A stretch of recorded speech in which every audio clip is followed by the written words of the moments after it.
Bonjour à tous. Aujourd'hui, découverte d'un lieu magique à Aubagne, l'atelier Barbotine. Entrons voir ce qui s'y passe. Moi, je me suis installé en 1980. En 80, je me suis installé, j'étais au départ dans la rue Frédéric Mistral. Et depuis 1er avril 99, je crois, je suis ici, dans un lieu un peu magique, où à la fois le matin on est accueilli par les petits oiseaux dans la cour, puisqu'on a une cour qui sert de parking à nos visiteurs. Et on a les petites fleurs, le glycine est en fleurs là. Le forsythia a fini de fleurir, le mimosa aussi. Mais bon, voilà, on est dans un lieu un peu magique et en plein centre-ville. Ça, c'est extraordinaire. Combien de pièces environ vous proposez? Oh là là, on a un très grand catalogue.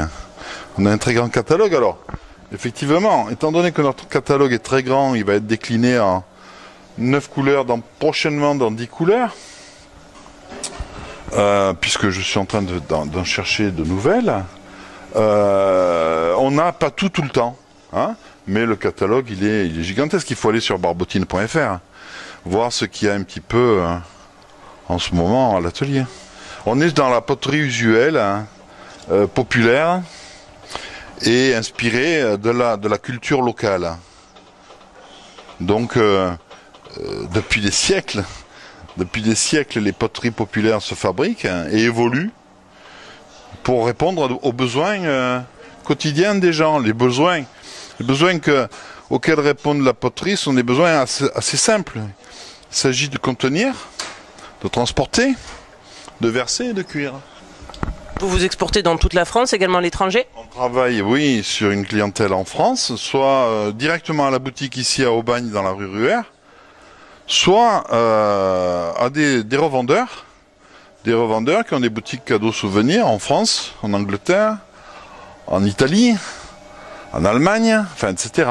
On essaie de répondre aux besoins, puisqu'il y a réellement des gens qui ont besoin de se rapprocher de l'authenticité des objets comme ça. De la boutique, les visiteurs peuvent rentrer dans l'atelier. L'atelier est transparent.